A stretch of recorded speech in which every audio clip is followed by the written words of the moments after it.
Welcome to this, the 42nd Chicago International Film Festival Summer Gala.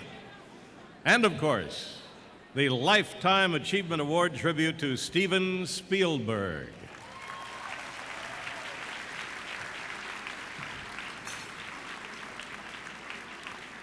I'm Bill Curtis. I will be your host for this evening's festivities. Now,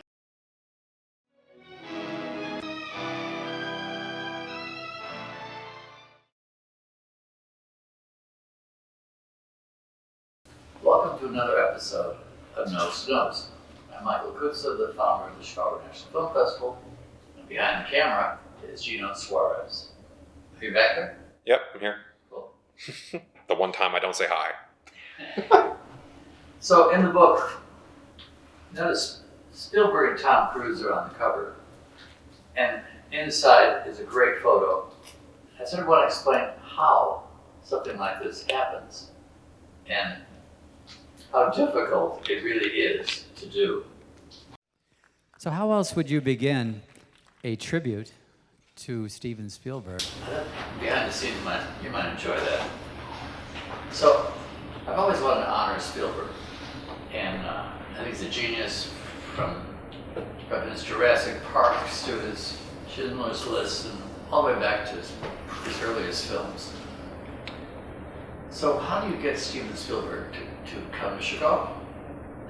So I called my mentor, who I dedicated the book to, by the way, Paula Wagner. Paula Wagner had just finished producing 2 films, executive producer with Spielberg, War of the Worlds and, one with Tom Cruise. Oh gosh, sorry, I lost the name of it. Mission Impossible? No, not. He did. We'd have to cut this part out. But I think it's funnier that you don't know it. No, come on. It's the. It's fine. Just move on. I'll flash it on the screen. Keep going. Perfect. Thank you. That's funnier. So I called Paula and I said, Paula, I really want to honor Spielberg. She said, well, he's making a lot of films right now. He's producing a lot of films. The only way you're going to get this, even to consider it, you've got to go to his number one man. His number one man is a man named Marvin Levy. And Marvin's been with him for maybe more than 40 years. And Martin does PR, marketing, and everything, and he's a great advisor of Spielberg. And if he says do it, do it. So Paula sets up a meeting, and I go out to Amblin, at Universal Studios, and talk to Marty. And I put my suit and tie on and try to wow him and say, I've always blah, blah, blah. He's too busy. And remember, everybody always says no in the business, but he starts to listen. He says, well, Steven is doing 2 films and producing 2 more, and when do you want to do this? I said, I will do it whenever you want to do it. Normally we do these things at the end of the festival, so it'll be mid-November. Well, blah, blah, blah, blah. I said, you tell me.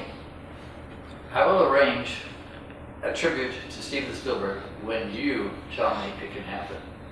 I'll get back to you. But I think I like the idea. So I left. And then I don't know how much longer it took, a couple of weeks. He says, well, he could fit you in the summertime. Would you ever consider doing a summer gala or something, whatever you call these things? I said, absolutely. If he would come, well, we'll find a window for him to come. So then I get back to Paula and I said, Paula, it's going to happen. And she says, great. And she says, I have a wonderful idea. So then we start planning the evening. And I said, okay, well, I want to make it really good for him, so let's get someone from each of his films, meaning something meaningful. So we went to, I want Jaws. We're going to start with Jaws. That's the big one. And we got a main actor from Jaws to show up. And then Schindler's List. Let's find a Holocaust survivor. So I went to the Holocaust Museum here in Chicago. I said, I would love to have someone come that could talk to Steven about the actual experience. They took care of that. And then, what about the dinosaurs? thought, well, the expert on dinosaurs is at the University of Chicago, Paul Sereno. Paul's a friend. Let's get him to come talk about the reality of Jurassic Park, which he did. And it was wonderful. And let's see, what else do we have? Then we had videos from various people that couldn't make it. And we had one from Tom Cruise, who had just finished 2 films. Video saying, I'm sorry, I can't be with you. And he was in Telluride at the time, or Aspen, wherever he has a compound. And he says, I wish I could be there, Steven, for your tribute, but thank you. And each person would say, sorry, they can't be with you. So it's really cool. Then the event proceeds, and he's wowed, and everybody's really, really, really quite impressed by the work. And Steven put his own reel of film clips together because he wouldn't allow anyone else to do it, which I understand. And it came time to give Steven the award. And this is where we really took a lot of time to figure out. This is Paula, the magic of Paula Wagner. It was set up in such a way that I was going to present the award. And I'd go to stage, and they always have the award, the statue, looks like an Oscar, sitting under the podium. So I would just normally grab the statue and bring it up and blah, blah, blah, read the speech. So in this setup, we couldn't find the statue, or so it appeared. And I'm sort of, I'd say, oh my God. Of course, the audience is like, because you got 800 people sitting in this ballroom, black tie, and I can't find the statue. And then suddenly, from nowhere, comes Tom Cruise with the statue saying, Steven, I think this is your award. And of course, that's the great photo and the great moment, and Steven is absolutely blown out of the water. And he said, what are you doing here? What was that? And part of the purpose was not just to surprise him, which I had to keep lying to Mark Levy that there would be no surprises at this event, because he said from the very beginning, we'll do it, but I must know every single detail of this event. So I kept lying. Not lying, just avoiding telling him. In fact, my office didn't even know. There wasn't a soul that knew what we were doing except Paula and myself.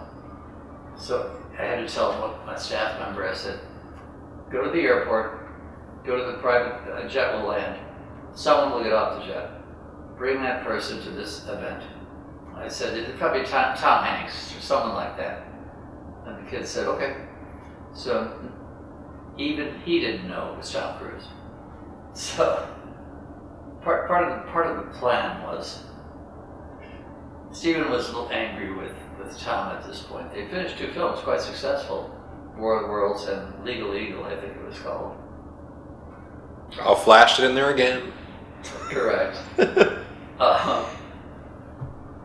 Actually, I read a prophetic film today, which is all about stealing identities. Anyway, Tom was on Oprah, like a month before, jumping up and down and so I'm in love with this girl, and I'm going to marry her, I'm going crazy, and going into his Scientology routine, which upset Steven that he was getting so crazy on TV. Here we just finished 2 films, and now you're sort of embarrassing me a bit. So I thought, well, this could maybe help the situation out, which it did. And it was a magical evening, and I must say the most difficult trip it's putting together. And it came off really, really well. And then having the 2 guys afterward just talking to each other. How'd you get here, Tom? I just got that new plane. Oh, I have one of those. I bought that one too. You like that jet? It's very funny.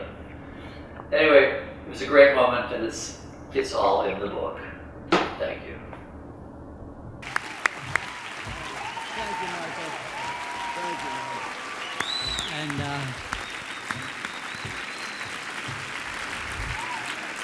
And, okay.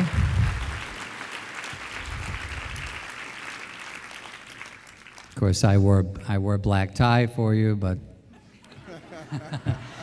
normally the award, I'm a little embarrassed, sorry. The award is supposed to be right here. Anybody got the award? No,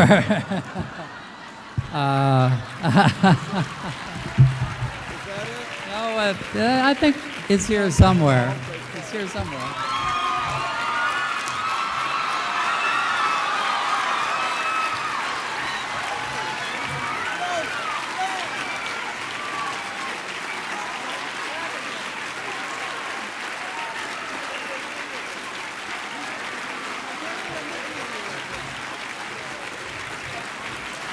Here's your award. Unbelievable. Unbelievable. I can't believe you're standing here. I said that. I'm speechless. I'm just speechless. I couldn't let him be honored without me showing up. That's just an impossibility. I can't believe you're here. I love you, Steven. The last time we were here, actually, was we were promoting Minority Report. And The pizza. yeah, we put on about 15 pounds. We planned it for about 6 months. We had Giordano's pizza, Yep. the cheesecake, Right. And what was on TV? the candy, game? the basketball The game was basketball on there. game, NFL Finals. Yeah. But if you'll indulge me a minute just to say a few words about you before you speak. I'll Would go that back be in all my right? seat, No, you can yeah. wait right Oh, here. okay. I'm going to embarrass you. I've told him this already, but listen, I know that, and in looking at his movies, we all know Steven Spielberg's films. At least I know his films. They mark moments in my life. I remember Jaws, where I was at a family picnic in Louisville, Kentucky. And it was opening day of this movie, and I went around from early morning to get everyone to agree to the fact that we must see this film. And it was one of those moments I know that I'll never forget, and my family never forget. When the head came out of the boat, I jumped over about 10 people, and I was standing in the aisle. And, of course, then, with E.T., I remember it was playing. To see E.T., you had to go to a preview of Men in Plaid. And I went with, I'll never forget this. And this was in Paramus, New Jersey. And I went early, and I bought about 15 tickets for my whole family. And I had one of my sisters was there to help me. And I ended up almost getting in a fist fight with a guy over the fact that, because my family hadn't shown up late, I sat through Men in Plaid, and I said, show up at this time. We've got to see E.T., Steven Spielberg's film. This must see this movie. And I literally almost got in a fist fight with this guy over these seats from me and my family. But of course, I ended up seeing that film about 10 times, as I'm sure everyone has. I had the great pleasure of meeting Steven, and you took me to dinner when I was a young actor. When you were a child. I was a child. That's right. I was a child. And he said, I remember you said, we should work together someday, but I don't think I ever ate any of my food. I just sat there kind of staring at him thinking, I just can't believe that I'm actually here, that he's saying this. And then I had the great privilege of, no one knows this, but I've seen every one of his films many, many times. I actually study his films, and when I'm working with filmmakers or writers, I always reference Steven's work, his editing, his storytelling, which I think I think Steven is the greatest filmmaker that we've ever had. He's without a doubt. And I really felt that before I worked with him. And then when I had the opportunity to work with him on Minority Report, and I've had the privilege of, I've coerced him and talked. I said, look, I'd like to run your movie with, I want to see Saving Private Ryan. I watch films with him, so I can ask questions. Of course, for the first 15 or 20 minutes, I'm talking about this shot and that shot and frame rate and everything. After about 20 minutes, I didn't say anything. The movie was over. I went, oh my God, I just got so engrossed in the film, I forgot all the questions that I had wanted to ask him. But I must say that when we work together, that sometimes I try to have reality on what it's like, and I try to communicate to people what it's like working with him. And it is very hard to articulate it, except to say that the level of creativity is breathtaking, and it's staggering, and it is inspiring. To work with him on the set, we have fun, but I've just never seen anything like it in working with Steven. And it's a great honor for me to have worked with him and to call him my friend. And he's a great man. He loves his family, he loves his wife, and he loves his work, And I love you, Steven. Thank you. Thank you. I can't believe you did that. Oh, man, that was amazing. Thank you.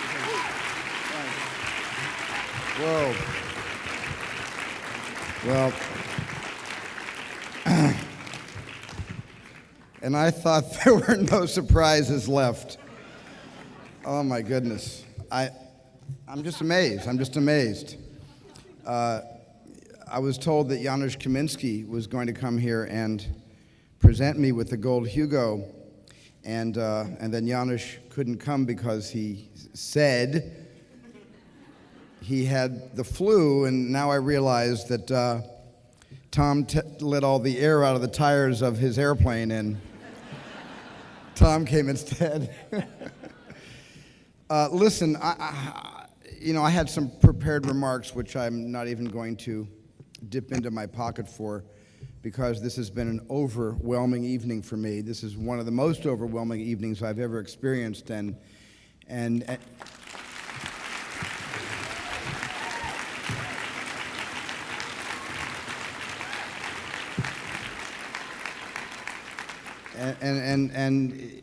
happened in Chicago.